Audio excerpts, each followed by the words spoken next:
এখন ভোটটা ধানের শীষের জন্য সবাই মিলে দিই, ভোটটা চাচ্ছি। সাম্প্রতিক সময়ে রাজনৈতিক ভোল পাল্টানোর অনেক ঘটনাই সামাজিক যোগাযোগ মাধ্যমে চর্চিত বিষয়। 5 আগস্টের পর অনেক পরিচিত মুখ জনসম্মুখে হাজির হয়েছেন নতুন রাজনৈতিক পরিচয়ে। এবার সেই তালিকায় যুক্ত হলেন এক সময়ের জনপ্রিয় চিত্রনায়িকা শিমলা। দ্বাদশ জাতীয় সংসদ নির্বাচনে নৌকা প্রতীকের মনোনয়ন চাওয়া শিমলাকে এবার দেখা গেছে ধানের শীষের প্রচারণায়। আসলে কাদা ছুড়াছুড়িটা আমরা বাঙালি তো একটু বেশি পছন্দ করি। সোমবার 9 ফেব্রুয়ারি দুপুরে ঢাকা 17 আসনের ধানের শীষের পক্ষে ভোট চাইতে নামেন কয়েকজন পরিচিত শিল্পী। সেই প্রচারণায় উপস্থিত ছিলেন শিমলাও। প্রচারকালে তিনি পথচারী, স্থানীয় বাসিন্দা ও ব্যবসায়ীদের সঙ্গে কথা বলেন এবং ধানের শীষ প্রতীকে ভোট দেওয়ার আহ্বান জানান।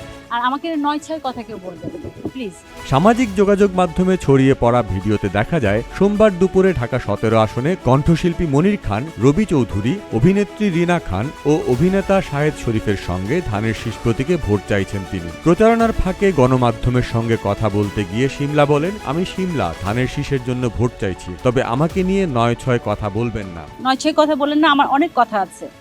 12 তারিখে পরে ইনশাল্লাহ আপনাদের সাথে দেখা হবে। ধানের শীষের নির্বাচনী প্রচারণায় চিত্রনায়িকা শিমলাকে দেখে অনেকেই বিস্মিত হয়েছেন। কারণ 2024 সালের জানুয়ারির জাতীয় নির্বাচনের আগে আওয়ামী লীগের নৌকার প্রার্থী হতে ঝিনাইদহ 1 আসনের জন্য মনোনয়ন ফরম কিনেছিলেন তিনি। ম্যাডাম ফুলি খ্যাত এই অভিনেত্রী তখন নিজে গিয়ে রাজধানীর বঙ্গবন্ধু অ্যাভিনিউয়ে আওয়ামী লীগ কেন্দ্রীয় কার্যালয় থেকে মনোনয়ন ফরম সংগ্রহ করেন। যদিও শেষ পর্যন্ত দলটির মনোনয়ন পাননি তিনি। শেখ হাসিনা আমাদের প্রাইম মিনিস্টার, অনেক অনেক শুভেচ্ছা।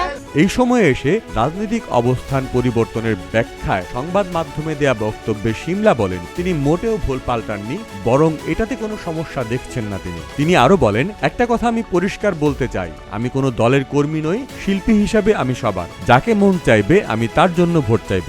ম্যাডাম খালেদা জিয়াকে আমার ভালো লাগে, তাই তার দলের জন্য এবারে নির্বাচনে ভোট চাইতে নেমেছি। এখানে কোনো দালালি বা তৈলমর্দন করার মতো কোনো ঘটনা ঘটেনি।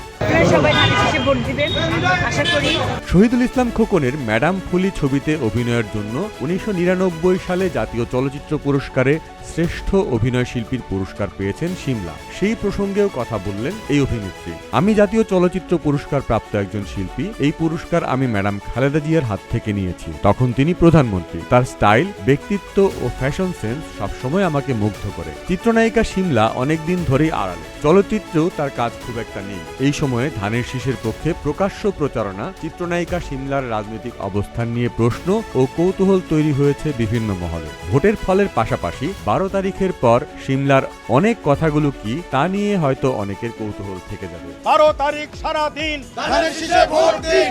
জহির দীপু, প্রতিদিনের বাংলাদেশ।